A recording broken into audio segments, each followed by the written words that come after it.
నమస్కారం, శ్వేత న్యూస్ కి స్వాగతం. ముందుగా హెడ్లైన్స్ చూద్దాం.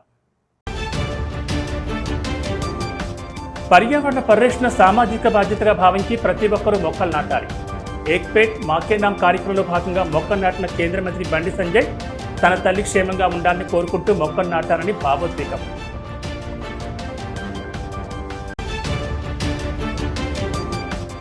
కాంగ్రెస్ పాలనలో సింగరేణి నష్టాలతో అప్పుల ఊబిలో కూరుకుపోయింది. సింగరేణిలో టెండర్లలో కాంగ్రెస్ జోక్యంపై ఆగ్రహం వ్యక్తం చేసిన మాజీ మంత్రి గంగుల 26 లక్షల మెట్రిక్ టన్నుల బొగ్గు స్కామ్పై సిబిఐ విచారణ చేపట్టాలని డిమాండ్.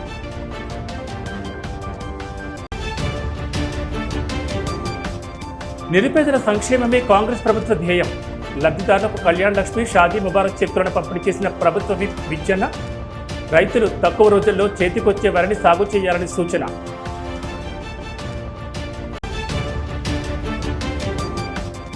ఇచ్చిన హామీలు అమలు చేయకుండా అటకెక్కించిన ఘనత కాంగ్రెస్ ప్రభుత్వానిది.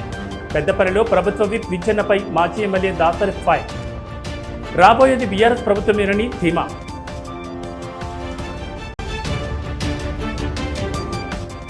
గంజాయి రవాణాపై ఉక్కుపాతం మోపుతాం. గంజాయిని అక్రమంగా సరఫరా చేస్తున్న మహిళను అదుపులోకి తీసుకున్న పోలీసులు. సుమారు 4.5 కిలోల గంజాయి స్వాధీనం. ప్రధాని మోడీ పిలుపు మేరకు కేంద్ర మంత్రి బండి సంజయ్ కుమార్ ఏక్ షేడ్ మాకే నామ్ కార్యక్రమంలో భాగంగా తన నివాసంలో మొక్కలు నాటారు. ఈ సందర్భంగా మీడియాతో మాట్లాడిన బండి మొక్కలు నాటడాన్ని ప్రతి ఒక్కరూ సామాజిక బాధ్యతగా భావించి భవిష్యత్ తరాలకు పచ్చటి వాతావరణాన్ని అందించాలని పిలుపునిచ్చారు. ఓ దశలో భావోద్వేగానికి గురైన బండి జీవితంలో ఎదురయ్యే ఒత్తిళ్లు, ప్రత్యర్థుల విమర్శలు తన తల్లిపైకి మలడంతో తీవ్ర మనోవేదనకు గురయ్యానని, అమ్మ క్షేమంగా ఉండాలని కోరుకుంటూ ఈ మొక్క నాటినట్టు తెలిపారు.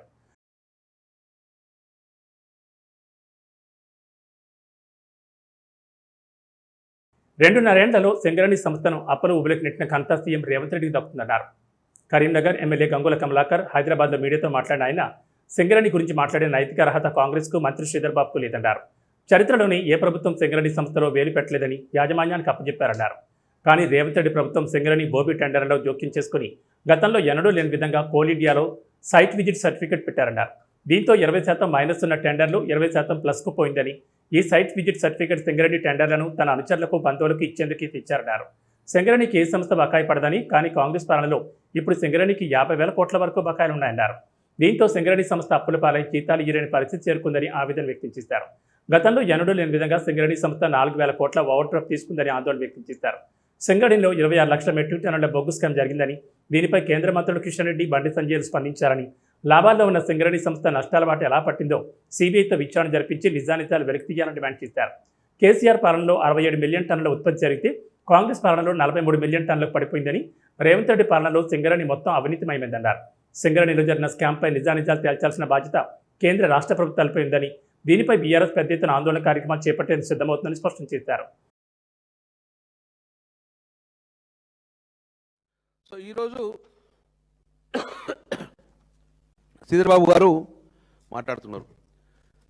శ్రీధర్ బాబు గారు సింగరేణి గురించి మాట్లాడే నైతిక హక్కు కాంగ్రెస్ పట్టుకున్నదా? ఓబీ అంటే ఓవర్ బర్డెన్లో ఈ టెండర్లలో వాస్తవంగా మేము ఎన్ని సంవత్సరాలు 26-27 సంవత్సరాల నుంచి రాజకీయాలను ఏ ప్రభుత్వం కానీ, చంద్రబాబు నాయుడు కానివ్వండి, రాజశేఖర రెడ్డి గారు కానివ్వండి, కిరణ్ కుమార్, ఏ ముఖ్యమంత్రి కానీ సింగరేణి సంస్థలో వేలు పెట్టలే. ఎప్పుడు ఆ యాజమాన్యంకి అప్పయిపోయినరు, లాభాల బాటగా దిశ పెట్టిండ్రు.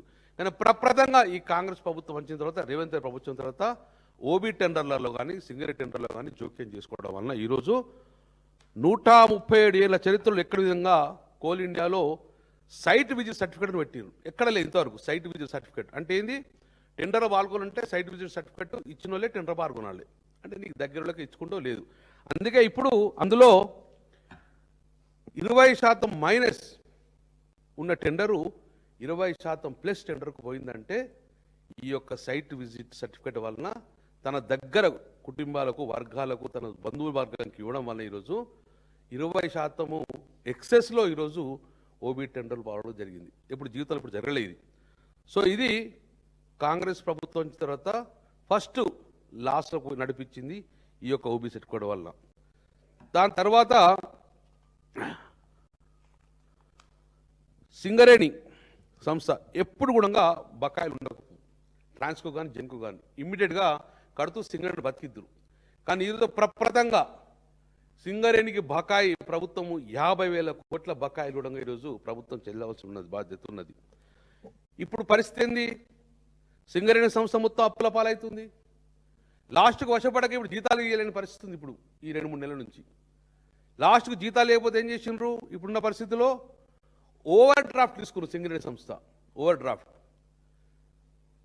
ఈ యొక్క పత్రికా సోదరుల ప్రపంచం చెప్పాల్సింది ఏంటంటే, ఈ ఓవర్ డ్రాఫ్ట్ అనేది రాష్ట్రం యొక్క, తెలంగాణ రాష్ట్రం యొక్క ఓవర్ డ్రాఫ్ట్ ఇప్పుడు 3,200 కోట్లు ఓవర్ డ్రాఫ్ట్ ఉంది. ఈ రాష్ట్రానికన్నా ఎక్కువ ఓడి ఇప్పుడు సింగరేణి తీసుకుంటుంది. 4,000 కోట్ల ఓడి తీసుకుంది. ఇప్పుడు 4,000 కోట్ల ఓవర్ డ్రాఫ్ట్ తీసుకొని ఇప్పుడు జీతాలు ఇచ్చే పరిస్థితి సింగరేణి తీసుకురావడం జరిగింది ఈరోజు. ఇప్పుడు నేను అడుగుతున్నాను శ్రీధర్బాబు గారు, బట్టి విక్రమార్క గారు, ఏమైంది ఈ బొగ్గు? ఈ మిస్సింగ్ బొగ్గు ఏమైంది? 26 లక్షల మెట్రిక్ టన్ను బొగ్గు ఎక్కడ ఉన్నది? ఎక్కడ తెలంగాణ గడ్డ మీద లేదు. మరి ఏమైంది? కాబట్టి అంటే సిబిసిఐడి ఎంక్వైరీ, అంటే సిబిఐ ఎంక్వైరీ, అంటే ఎంక్వైరీ చేసింది కదా. ఇప్పుడు నేను డిమాండ్ చేస్తున్నాను, ఇంత పెద్ద స్కామ్ 26 లక్షల మెట్రిక్ టన్ను బొగ్గును ఈ భూమి మీద లేకుండా పోయింది. అఫీషియల్ రికార్డు ఉన్నది కాబట్టి దీని మీద ఇమ్మీడియట్గా సిబిఐ ఎంక్వైరీ చేసేందుకు ఈ యొక్క బొగ్గు శాఖ మంత్రులు, కేంద్ర బొగ్గు శాఖ మంత్రులు కిషన్ రెడ్డి గారిని డిమాండ్ చేస్తున్నాం. ఇది నీ సంస్థ, నీ కళ్ళ ముందు జరుగుతున్న సంస్థ, తెలంగాణ యొక్క వనరులు ఇది. ఇది ఒక సుమారు ఇందులో ఇప్పుడు 36,000 మంది ఎంప్లాయీస్ ఉన్నారు. 36,000 ఎంప్లాయీస్ అంటే సుమారు 1,00,000 మంది సంబంధించి, ఒక కుటుంబంలో 3 ఉన్నా కూడా 1,00,000 మందికి సంబంధించిన ఇష్యూ ఇది. అలా మా ప్రాంతం వాసులు ఉన్నారు సింగరేణిలో, మా బంధువర్గాలు ఉంటారు, మా కుటుంబకాలు ఉంటారు, మా ప్రాంతంలో బంధువులు కూడా వాళ్ళ భవిష్యత్ సంబంధించిన ఇష్యూ. సింగరేణి లాభాల బాటలు పోయింది, నష్టాల బాటలకు ఎందుకు వచ్చింది, ఎక్కడ జరుగుతుంది, ఎక్కడ స్కామ్ జరిగింది? కాబట్టి ఇమ్మీడియట్గా సిబిసిఐడి ఎంక్వైరీ, సిబిఐ ఎంక్వైరీ చేసుకొని ఈ యొక్క 20 లక్షల మెట్రిక్ బొగ్గు ఏమైంది, ఎందుకోసం దానికి ఇన్కమ్ ట్యాక్స్ కట్టారు, ఎందుకు సంస్థ 4,000 కోట్ల ఓడి తీసుకుందో మీరు ఇమ్మీడియట్గా చెప్పాల్సిన బాధ్యత మీద ఉన్నది. ఇందులో స్టేట్ షేర్ 51 ఉంది, మీ సంస్థ సెంట్రల్ స్టేట్ 41% ఉంది కదా. సో 49% ఉంది కదా. మీరు ఈరోజు కేంద్ర మంత్రులు బండి సంజయ్ కానివ్వండి, కేంద్ర మంత్రులు కిషన్ రెడ్డి గారు కానివ్వండి, మీరు ఇమ్మీడియట్ స్పందించండి. కేంద్ర వాటా కూడా 49% ఉంది. ఎక్కడ పోయింది ఈ బొగ్గు అనేది? 2023లో కేసీఆర్ ప్రభుత్వంలో ఈ యొక్క సింగరేణి ఉత్పత్తి 67 మిలియన్ టన్నుల బొగ్గు ఉత్పత్తి. కానీ ఈరోజు మొన్న మీరు మీ చెత్త విధానం వలన అది 43 టన్నులకు పడిపోయింది. అంటే అర్థమైంది ఎంత స్కాములు, ఎంత అవినీతిమయమైన సింగరేణి చేసుకోవడం జరిగింది. ఇంకొకటి 16,000 20,000 ఉద్యోగాలు ఉండే. కానీ ఆ రోజు కేసీఆర్ గారు కారుణ్య నియామకాలు చేపట్టాలని చెప్పేసి 16,000 ఉద్యోగాలను కారుణ్య నియామకాలు చేసినాం. ఇప్పుడు అందుకే ఈరోజు 36,000 మంది కార్మికులు అంటే దాంట్లో 16,000 మంది కేసీఆర్ వచ్చినాక ఈరోజు కారుణ్య నియామకాలు చేసింది. కానీ ఈరోజు కారుణ్య నియామకాలు బంద్ చేసిండ్రు. 12 నెలలైంది బోర్డు పెట్టలేదు మెడికల్ బోర్డు. కానీ మొన్న ఇటీవల బోర్డు పెట్టిన 54 మందిని పిలిస్తే కారుణ్య నియామకంలో 5కి ఇచ్చి మామ ఇచ్చేసి మిగతా వాళ్ళ దృఢంగా చాలా ఇబ్బందికర వస్తుంది. గ్లూకోజ్ ఎక్కించుకుని పోయినా కూడా వాళ్ళను మెడికల్ అన్ఫిట్ చేయలేకపోతున్నారు. సో ఇట్లా సింగరేణి సంస్థను, తెలంగాణలోనే అద్భుతంగా ఉన్న సింగరేణి సంస్థను నష్టాల పరిచింది ఈరోజు కాంగ్రెస్ ప్రభుత్వం. అందుకే ఈరోజు తెలంగాణ ప్రజల పక్షాన, ఒక సింగరేణి కార్మికుల పక్షాన, తెలంగాణ బిడ్డగా నేను కేంద్ర ప్రభుత్వాన్ని, రాష్ట్ర ప్రభుత్వాన్ని డిమాండ్ చేస్తున్నాను. ఈ యొక్క అవినీతి కారకులు ఎవరు, ఎందుకు ఇంత స్కామ్ జరిగింది, ఎటువైంది ఈ బొగ్గు లేకుండా ఇన్కమ్ ట్యాక్స్ ఎందుకు కట్టిండ్రు? సో దానికి నిజాలు చెప్పాల్సిన బాధ్యత ప్రభుత్వం ఉంది. లేకపోతే డెఫినెట్గా రోజొక్కర గుణంగా ఈ యొక్క 11 గనులకు ఆర్జీవన్తో పాటు ప్రతి ఒక్క గనికి వెళ్తాము, వెళ్ళి బహిర ప్రపంచానికి చెప్తాము. బొగ్గు లేకుండా కూడా పేపర్ విధించుకొని రాష్ట్ర ఖజానాకు గండి కొట్టిండ్రు, ఈ యొక్క సింగరేణి సంస్థకు నష్టం చేసిండ్రు. తద్వారా లక్షల మంది కూడా అర్హులైన ప్రతి పేదవానికి ఇందిరమ్మ ఇల్లు అందిస్తామని ప్రభుత్వ చింతకుంట విజయరమండలం స్పష్టం చేశారు. పెద్దపల్లి జిల్లా కాలువ శ్రీరాంపూర్ మండలంలోని కళ్యాణ్ లక్ష్మి షాదీ ముబారక్ లబ్ధిదారులకు 66,07,656 రూపాయల చెక్కులను ప్రభుత్వ విప్ పెద్దపల్లి ఎమ్మెల్యే చింతకుంట విజయరామరావు లబ్ధిదారులకు పంపిణీ చేశారు. ఈ సందర్భంగా ఆయన మాట్లాడుతూ గత ప్రభుత్వం 10 ఏళ్ల కాలంలో పేదలకు ఇళ్లు ఇవ్వకుండా తీవ్రంగా మోసం చేసిందని మండిపడ్డారు. ప్రజాప్రభుత్వం ఒకే సంవత్సరంలో రాష్ట్ర వ్యాప్తంగా 4.5 లక్షల ఇందిరమ్మ ఇళ్లను మంజూరు చేసిన ఘనత కాంగ్రెస్ ప్రభుత్వానికి దక్కుతుందన్నారు. ఇందులో భాగంగా ప్రతి నియోజకవర్గానికి మొదటి విడతలో 3,500 ఇళ్లను ప్రభుత్వం మంజూరు చేసిందని, జూన్ చివరి నాటికి రెండో విడత కింద అదనంగా 2,000 ఇళ్లను ఇవ్వడానికి ప్రభుత్వం నిర్ణయించిందన్నారు. గ్రామాల్లో జనాభాను బట్టి అర్హులైన పేదలను గుర్తించి ఇళ్లు కేటాయిస్తామని హామీ ఇచ్చారు. మృగశిర కార్తె ప్రారంభమైనందున రైతులు ఆలస్యం చేయకుండా నార్లు పోసుకోవాలని, తక్కువ రోజుల్లో చేతికొచ్చే వరి రకాలను ఎంచుకోవాలని సూచించారు.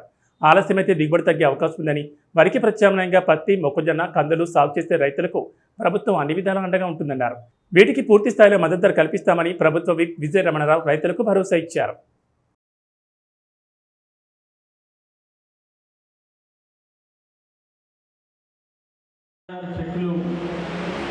మన మండల పరిధిలో దాదాపు 16 గ్రామాలకు సంబంధించి 66 చెక్కులు ఇస్తూ ఉన్నాం. మరి సంక్షేమ కార్యక్రమాలు కూడా మీరందరూ కూడా గమనిస్తూ ఉన్నారు.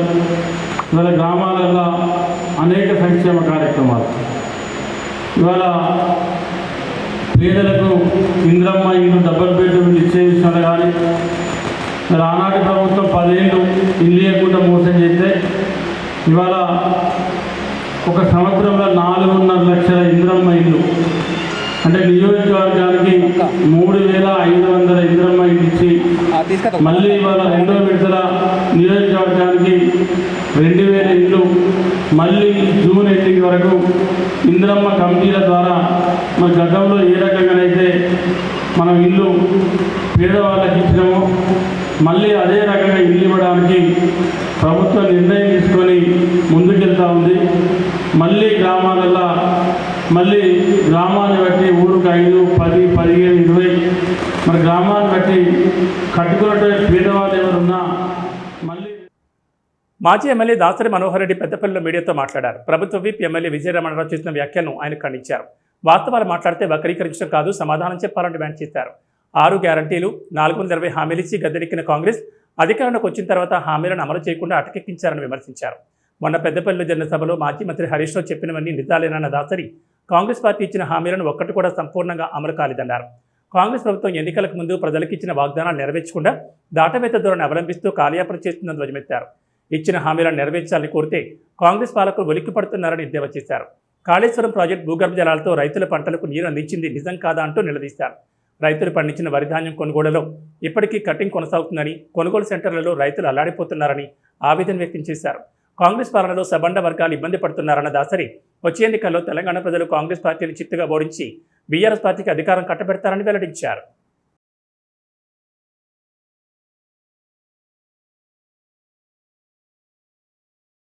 కానీ 1,00,000 కోట్లు అవినీతి అని చెప్తా ఉన్నారు. అంటే 1,00,000 కోట్లు మింగింది. మరి ప్రాజెక్ట్ అంటే ఎట్లా కనబడుతుంది ఇప్పుడు? ఈ ప్రాజెక్టు కాళేశ్వరం అంటే ఒక్క కాళేశ్వరం మేడిగడ్డ దగ్గర బరాజ్ ఒకటే కాదు. కాళేశ్వరం అనేది 3 బరాజులు. కాళేశ్వరం అనేది 3 బరాజులు, తర్వాత 15 రిజర్వాయర్లు, తర్వాత 20 లిఫ్ట్లు, దాంట్లో 82 పంపులు ఉన్నాయి. ఇది 13 జిల్లాల్లో విస్తరించింది ఈ ప్రాజెక్టు. తర్వాత దీని సామర్థ్యం 140 టీఎంసీల సామర్థ్యం. ఇది దానికి దీని 1,531 కెనాల్స్ అవ్వడం జరిగింది. దాన్ని మెయిన్ కెనాల్స్ దాదాపు 203 కిలోమీటర్ల టన్నెల్స్ అవ్వడం జరిగింది. ఇది కాళేశ్వరం ప్రాజెక్టు స్వరూపం. ఇది దీంట్లో నుండి మొన్న రేవంత్ రెడ్డి గారు మాట్లాడుతూ కాళేశ్వరం ప్రాజెక్ట్ లేకున్నా మేము లక్షల టన్నుల ధాన్యం పండించినారు మా రైతులు అని చెప్తా ఉన్నారు. ఎట్లా పండించినారు? మీ కాళేశ్వరం ప్రాజెక్టు పంపులు నడవలేదా? ఇప్పుడు మీకు గోదావరి పైన ఉన్నటువంటి అక్కడి నుంచి రిజర్వాయర్ నుంచి నీటిని తీసుకొని పంపుల ద్వారా మీరు పంపించిన మాట వాస్తవం కాదా? మరి ఈ పంపులను వాడుకున్నప్పుడు ఈ కాళేశ్వరం ప్రాజెక్టులో భాగాలే కదా ఇవన్నీ. కాళేశ్వరం ప్రాజెక్టులో ఈ రిజర్వాయర్లు వాడుకున్నారు, పంపులు వాడుకున్నారు, ఈ కెనాల్స్ వాడుకున్నారు, ఈ లిఫ్ట్లు వాడుకున్నారు. వీటి ద్వారా రైతులకు సాగునీరు ఇచ్చి మీరు ధాన్యం పండించడానికి దోహదం చేశారు. అంటే కేవలం కాళేశ్వరం ప్రాజెక్టు ముట్టనే లేదు. ఇరిగేషన్ మంత్రిగా వైద్య శాఖ మంత్రిగా ఎనలేని సేవలు చేసిన గౌరవ తన్నీరు హరీష్ రావు గారి పర్యటన పెద్దపల్లిలో జరుగుతున్న సందర్భంలో ఈరోజు నడుస్తున్న ప్రభుత్వంపై, ఈరోజు ఉన్న ముఖ్యమంత్రిపై, ఈ ముఖ్యమంత్రి పరిపాలనపై వారు స్పందించడం జరిగింది. వాస్తవాలు స్పందించిన, నిజాలు చెప్పిన అబద్ధాలుగా కనిపిస్తున్నాయి ఈరోజు మన పెద్దపల్లి ఎమ్మెల్యే విజయరమణారావు గారి. వాస్తవానికి వారు మాట్లాడిన విషయంలో ఏది తప్పుందో చూపించాలి. వారు అబద్ధాల పునాదుల మీద ప్రభుత్వాన్ని నడిపిస్తూ, అబద్ధాల పునాదుల మీదనే నేటికి 3 సంవత్సరాలు కాబోతున్నా కూడా ఈరోజు ప్రజలను మభ్యపెడుతున్నారు. వాస్తవానికి ఆ రోజు గద్దెనెక్కడానికి కారణమేందో ఆ రోజు హరీష్ రావు గారు ప్రస్తావించడం జరిగింది. అవి వాస్తవాలు కాదా? రైతు బంధు విషయంలో కానివ్వండి, రైతు బీమా విషయంలో కానివ్వండి, సాగునీరు విషయంలో కానివ్వండి, కళ్యాణ లక్ష్మి విషయంలో కానివ్వండి, అన్ని విషయాల గురించి సవివరంగా ఆ రోజు వారు స్పందించారు. వాస్తవం. ఎందుకంటే ఆనాడు ₹1,00,000 కళ్యాణ లక్ష్మి తులం బంగారం ఇస్తామన్నారు ముఖ్యమంత్రి గారని అడిగింది తప్ప. ఆనాడు కేసీఆర్ కిట్టును ఎగనామం పెట్టినవు, దాని సంగతి ఏంది అని అడిగారు తప్ప. పెద్దపల్లి జిల్లాలో గంజాయి అక్రమ రవాణాపై పోలీసులు మరోసారి ఉక్కుపదం మోపారు. రైల్వే మార్గం ద్వారా గంజాయిని సరఫరా చేస్తున్న ఓ మహిళను అరెస్ట్ చేసి ఆమె వద్ద నుంచి భారీ మొత్తంలో గంజాయిని స్వాధీనం చేసుకున్నారు. ఈ ఘటనకు సంబంధించిన పూర్తి వివరాలను పోలీసులు వెల్లడించారు. పెద్దపల్లి జిల్లాలో గంజాయి సరఫరా చేస్తున్న మహిళను పోలీసులు అరెస్ట్ చేశారు. నిందితురాలు ఆర్ఏ భాగ్యవతి వద్ద నుంచి సుమారు 4 కిలోల 200 గ్రాముల గంజాయిని స్వాధీనం చేసుకున్నారు. చంద్రపూర్ నుంచి రైల్వే మార్గం ద్వారా గంజాయిని తీసుకొచ్చి జిల్లాలో విక్రయిస్తున్నట్లు సమాచారం అందడంతో పోలీసులు నిఘా ఏర్పాటు చేశారు. అనంతరం ప్రత్యేక తనిఖీలు నిర్వహించి మహిళను అదుపులోకి తీసుకున్నారు. ఈ సందర్భంగా ఏసీపీ గజ్జకృష్ణ మాట్లాడుతూ నిందితురాలు ఆర్ఏ భాగ్యవతిని అరెస్ట్ చేసి కేసు నమోదు చేసినట్లు తెలిపారు.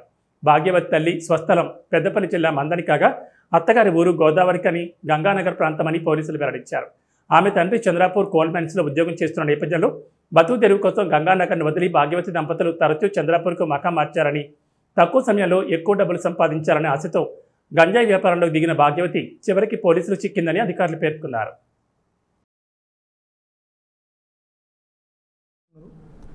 ఈ స్త్రీని, ఈ మహిళ ఎవరైతే ఉన్నారో ఇది యాక్చువల్గా సొంత తల్లిగారు వచ్చి మంత్రిని, వీళ్ళ అత్తగారు వచ్చి గంగానగర్. కాకపోతే బతుకుదేరు కోసం మహారాష్ట్రలో చంద్రపూర్లో బతుకుతున్నారు. గోదావరి కానీ గంగానగర్ అంటే. అయితే భర్తకు ఈమెకు కొంచెం ఇబ్బందులు ఏర్పడి వీళ్ళ ఫాదర్ వాళ్ళు కూడా సొంత ఊరు మంత్రి అయినప్పటికీ చంద్రపూర్లో వీళ్ళ ఫాదర్ సింగరేణి ఎంప్లాయీగా, అంటే సింగరేణి కోల్ మైన్స్లో పనిచేస్తున్నటువంటి క్రమంలో అక్కడే ఉన్నారు. ఈవిడకి ఒక కొడుకు కూతురు ఉన్నారు. ఈవిడ చాలా రోజుల నుంచి అంటే ఎక్కువ డబ్బు వస్తుంది అనేటువంటి ఉద్దేశం కొద్దీ నాగపూర్, చంద్రపూర్ ఈ ప్రాంతం నుంచి మనకు మంచిర్యాల, గోదావరి కానీ పట్టణాల్లో ఉన్నటువంటి యువతకు అందజేసే విధంగా ఎక్కడ ఎవరైనా ఇస్తే ఆ గాంజాయి తీసుకురావడం, ఇక్కడ సీక్రెట్గా ఇవ్వడం జరుగుతుంది. ఇప్పుడు మన ఎదురుగా ఉన్నటువంటి గంజాయి మీరు చూస్తున్నారు, దాదాపు 4 కిలోల పైన, 4 కిలోల 200 గ్రాములు ఉంది. మంత్రి అడ్లూరి లక్ష్మణ్ కుమార్ని విమర్శించే హక్కు మాజీ మంత్రి కొప్పుల ఈశ్వర్కు లేదన్నారు పెద్దపల్లి జిల్లా ధర్మారం మండల కాంగ్రెస్ నాయకులు. ధర్మారంలో మీడియాతో మాట్లాడిన వారు ధర్మపురిలో మాజీ మంత్రి కొప్పుల మంత్రి లక్ష్మణ్ కుమార్పై చేసిన వ్యాఖ్యలు ఖండిస్తున్నామన్నారు. మంత్రి లక్ష్మణ్ కుమార్ త్యాగం చేస్తేనే నీవు గత ఎన్నికల్లో ఎమ్మెల్యే అయ్యాన్న విషయాన్ని గుర్తుంచుకోవాలన్నారు. బీఆర్ఎస్ నాయకులు ఇంకా కూడా భూకబ్జాలు చేస్తున్నారన్న వారు దీనికి కావాల్సిన ఆధారాలు కూడా బయటపెడతామన్నారు. దీనిపై చర్చకు మేము సిద్ధమని, మీరు సిద్ధంగా ఉన్నారంటూ కొప్పులను సవాల్ చేశారు. అధికారం లేకపోవడంతో కొప్పులకు మతిస్థిమితం తప్పినట్లుందని, అందుకే లేని మాటలు ఈశ్వర్ మాట్లాడుతున్నారని ఎద్దేవా చేశారు. ఇప్పటికైనా కొప్పులు నోరు అదుపులో పెట్టుకుని మాట్లాడారన్నారు. ధర్మపురి ఇసుక క్వారీల దగ్గరకు వెళ్తే అక్కడకు మీకు స్థానికులు సరైన సమాధానం చెప్తారని వార్నింగ్ ఇచ్చారు.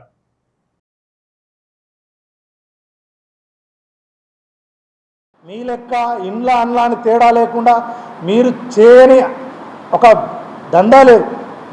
అయ్యా, మీరు ఈ విధంగా మీరు మంత్రిగా ఉన్నప్పుడు నేరెళ్లలో ఇసుక తరలింపును అడ్డుకున్న దళిత సోదరులని ఒక రకంగా ఇబ్బందులు పెట్టి థర్డ్ డిగ్రీ ప్రయోగించినప్పుడు మీరు మాట్లాడితే మంచిగా ఉంటుందని చెప్పి కొప్పుల ఈశ్వర్ గారిని ఇప్పటికైనా మేము డిమాండ్ చేస్తూ ఉన్నాం. మీరు ధర్మపురిలో ఏదైతే ఇసుక రీచ్లు ఉన్నాయో అక్కడికి వెళ్ళి మాట్లాడండి, అక్కడ స్థానికులే మీకు సరైన సమాధానం చెప్తారని చెప్పి ఆ మంత్రి గారు మొన్న ఇదే ఇసుకకు సంబంధించి 100 రూపాయలు తీసుకున్నట్టయితే మేము నా మంత్రి పదవికి రాజీనామా చేస్తానని చెప్పి మీకు సవాల్ చేసినాడు. మీరు నిరూపించండి, ఇప్పటికైనా సిద్ధంగా ఉంటాం.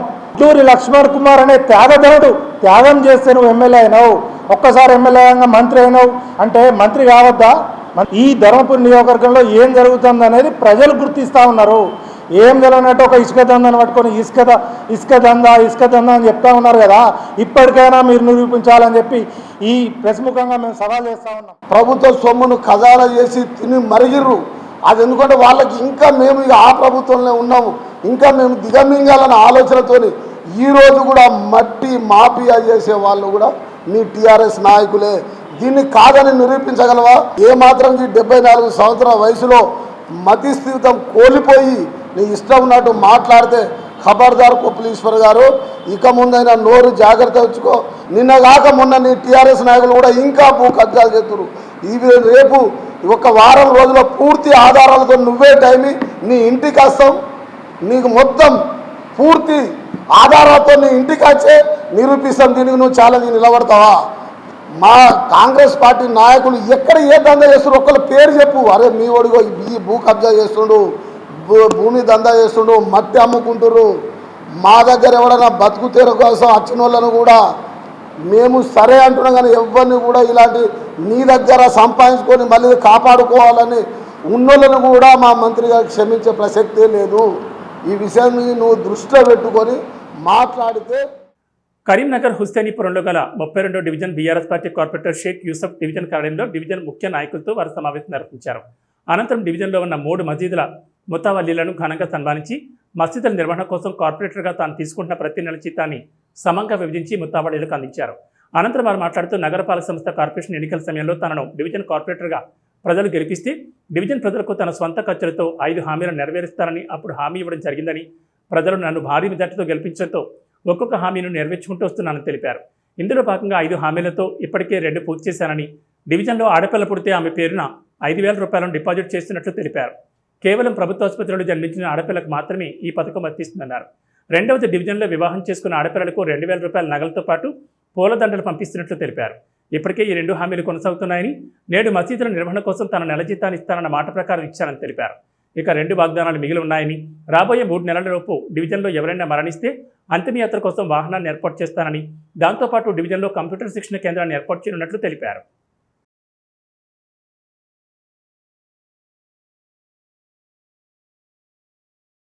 ఎలక్షన్లో నేనైతే వాగ్దానాలు చేసిన 5 వాగ్దానాలు చేసిన, ఇప్పటికీ 2 నెరవేర్చేసిన, ఇది 3వది. ఈరోజు మున్సిపల్ కార్పొరేషన్ జీతం నాకు 7,800 రూపాయలు రావడం జరిగింది. ఈ జీతం వస్తే నేను మా మసీదులు, మా డివిజన్లో 3 మసీదులు ఉన్నాయి, మహమూదియా మసీద్, సకీనా మసీద్, రహమత్ మసీద్. ఆ 3 మసీదుల మెయింటెనెన్స్ గురించి నా జీతం ఇచ్చేస్తా అని నేను నా ఎలక్షన్లో హామీ ఇవ్వడం జరిగింది. ఈరోజు జీతం రావడంతో మా మత గురువులు, మసీద్ ఇమాం, మౌలానా సదర్లకు పిలిచి వాళ్ళని సన్మానించి వాళ్ళ ఆశీర్వాదం తీసుకొని నా జీతం వచ్చిన దాంట్లో 3 భాగాలు చేసి ఒక మసీద్కి 6,400 రూపాయలు చొప్పున 3 మసీదులకు ఇవ్వడం జరిగింది. ఇది ఇప్పటికీ అని ఇయ్యాలటికి అని కాదు, 5 సంవత్సరాలు అయితే ఏదైతే కార్పొరేషన్లో 5 సంవత్సరాలు ఒక కార్పొరేటర్ పీరియడ్ ఉంటుందో 5 సంవత్సరాలు నా జీతం మొత్తం నా 3 మసీదులకు నేను మెయింటెనెన్స్ గురించి మసీదులకు దేవునికి దాదాగా ఇస్తానని ఏదైతే హామీ ఇవ్వడం జరిగిందో నేను దాన్ని నెరవేర్చుకోవడానికి ఇవాళ మొదటిసారిగా ఇవ్వడం జరిగింది. ప్రతి నెల నా జీతం ఈ 3 మసీదులకు ఇచ్చేస్తా అని నేను హామీ ఇచ్చిన, అది నెరవేర్చుకున్నా. ఇంకా మిగతా 2 హామీలు ఉన్నాయి, 3 నెలల లోపల అవి కూడా పూర్తి చేస్తా అని నేను మా డివిజన్ పెద్దలకు అందరికీ తల వంచి ధన్యవాదాలు తెలియజేసుకుంటాను. కరీంనగర్ నగరంలో ఫిట్నెస్ ఫ్రీక్స్ ఆధ్వర్యంలో భారత సైన్యంలో అగ్నివీరులుగా ఎంపికైన స్థానిక యువకులను సన్మానించే కార్యక్రమం ఘనంగా జరిగింది. ఈ కార్యక్రమానికి బీజేపీ రాష్ట్ర అధికార ప్రతినిధి, కరీంనగర్ నగరపాలక సంస్థ డిప్యూటీ మేయర్, మాజీ మేయర్ యాదగిరి సునీల్రావు ముఖ్య అతిథిగా హాజరయ్యారు. దేశ రక్షణ కోసం సైన్యంలో అడుగుపెడుతున్న యువకులను ప్రోత్సహించిన వారి తల్లిదండ్రులను ప్రత్యేకంగా అభినందించారు.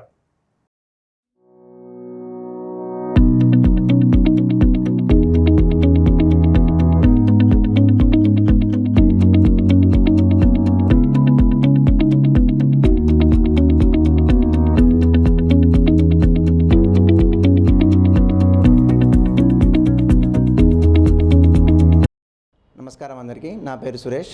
మా ఇన్స్టిట్యూట్ పేరు ఫిట్నెస్ ఫిజికల్ ట్రైనింగ్ ఇన్స్టిట్యూట్.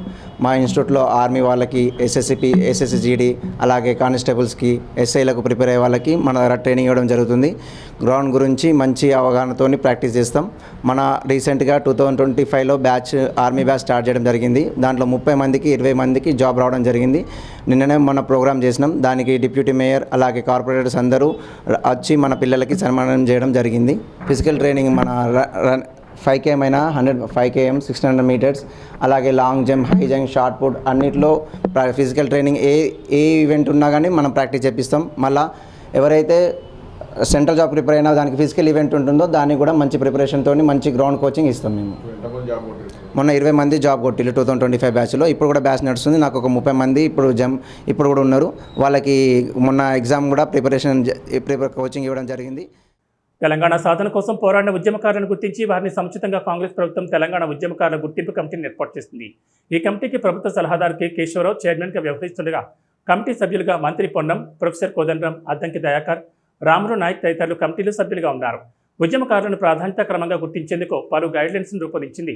అయితే ఉద్యమకారులకు గుర్తింపునిచ్చేందుకు కమిటీ వేయడాన్ని స్వాగతిస్తున్నామన్నారు తెలంగాణ రాష్ట్ర ఉద్యమకారుల ఫోరం సెక్రటరీ జనరల్, కరీంనగర్ జిల్లా అధ్యక్షులు సంజీవ్ రెడ్డి. గత 9 సంవత్సరాల క్రితం పిడికెడు మందితో ప్రారంభమైన ఉద్యమకారుల ఫోరం ఇప్పుడు గ్రామస్థాయి నుండి రాష్ట్ర స్థాయి వరకు పూర్తి స్థాయిలో నిర్మాణమైందన్నారు. నాడు తెలంగాణ ఉద్యమంలో ఎంతోమంది విద్యార్థులు, యువకులు ఉద్యమంలో పాల్గొన్నారన్నారు. అయితే వారిపై కేసులు నమోదైతే జీవితాలు అస్తవ్యస్తమవుతున్నాయని, నాడు ఎవరైతే లీడ్ చేశారో వారే ముందుకొచ్చి వీరిపై కేసులు నమోదు కాకుండా చూశారన్నారు. కేవలం కేసులు నమోదైన వారే కాకుండా కేసులు నమోదు కాని వారిని కూడా ఉద్యమకారులుగా గుర్తించాలని డిమాండ్ చేశారు.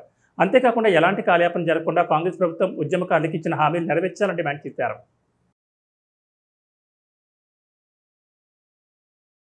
తెలంగాణ ఉద్యమకారుల ఫోరం 9 సంవత్సరాల క్రితం ఒక పిడికిడి మందితోని స్టార్ట్ అయిన తెలంగాణ ఉద్యమకారుల ఫోరం అంచెలంచెలుగా 33 జిల్లాల్లో పూర్తి స్థాయిలో కూడా నిర్మాణం చేయడం జరిగింది. అదేవిధంగా రాష్ట్ర కమిటీ, జిల్లా కమిటీలు, మండల్ కమిటీలు, విలేజ్ కమిటీలు కూడా వేయడం జరిగింది. ముఖ్యంగా టఫ్ ఆధ్వర్యంలో 9 సంవత్సరాల ఫలితం మొన్న తెలంగాణ ఉద్యమకాలను గుర్తించడానికి గౌరవ ముఖ్యమంత్రి రేవంత్ రెడ్డి గారు కేకే కమిటీని కూడా నియమించడం జరిగింది. ముఖ్యంగా గతంలోకి పోకుండా తెలంగాణ ఉద్యమకారులకు 4 విభాగాలుగా గుర్తించడానికి ఒక జీవో కూడా ఇవ్వడం జరిగింది. ముఖ్యంగా 1వది తెలంగాణ అమరవీరుల కుటుంబాన్ని గుర్తించడానికి మన ఉద్యమకారుల ఫోరం ఆధ్వర్యంలో సమావేశం ప్రెస్ మీట్ జరిగింది. ఈ కార్యక్రమానికి ఉద్యమకారులు చాలామంది పెద్దలు అలాగే ఈ కార్యక్రమానికి వచ్చేశారు. కనుక ఉద్యమకారులు గ్రామీణ ప్రాంతంలో కానీ, పట్టణ ప్రాంతంలోని, గ్రామీణ ప్రాంతంలో కానీ, మండల ప్రాంతంలో కానీ ఎక్కడైతే ఉద్యమకారులు పనిచేసారో ఆ పనిచేసిన వాళ్ళు ప్రతి పార్టీలో ఉన్నారు.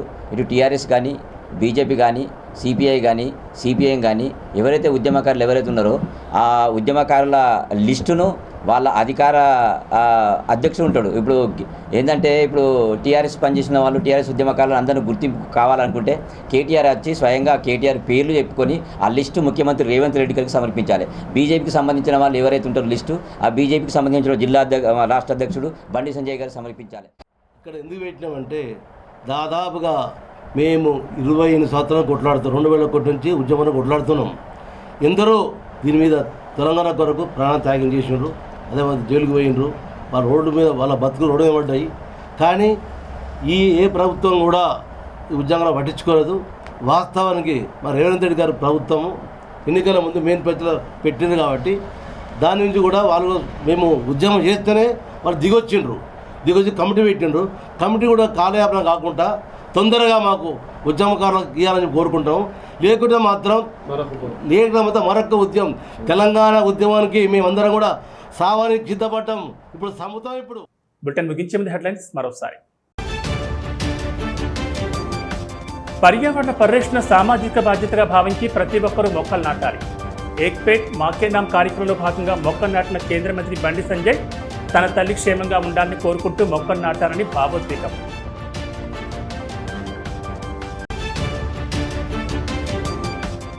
కాంగ్రెస్ పాలనలో సింగరేణి నష్టాలతో అప్పుల ఊబిలో కూరుకుపోయింది. సింగరేణిలో టెండర్లలో కాంగ్రెస్ జోక్యంపై ఆగ్రహం వ్యక్తం చేసిన మాజీ మంత్రి గంగుల 26 లక్షల మెట్రిక్ టన్నుల బొగ్గు స్కామ్పై సిబిఐ విచారణ చేపట్టాలని డిమాండ్.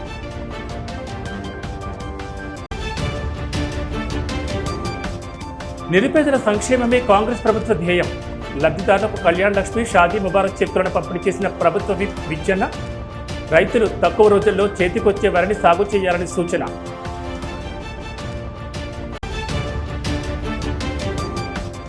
ఇచ్చిన హామీలు అమలు చేయకుండా అటకెక్కించిన ఘనత కాంగ్రెస్ ప్రభుత్వానిది. పెద్దపల్లిలో ప్రభుత్వ విప్ విజ్జన్నపై మాజీ ఎమ్మెల్యే దాసరి ఫైర్. రాబోయేది బీఆర్ఎస్ ప్రభుత్వమేనని ధీమా.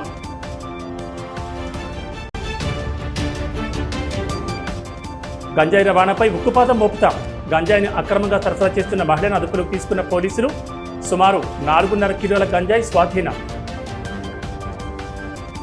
ఇవి బులెటిన్. నమస్కారం.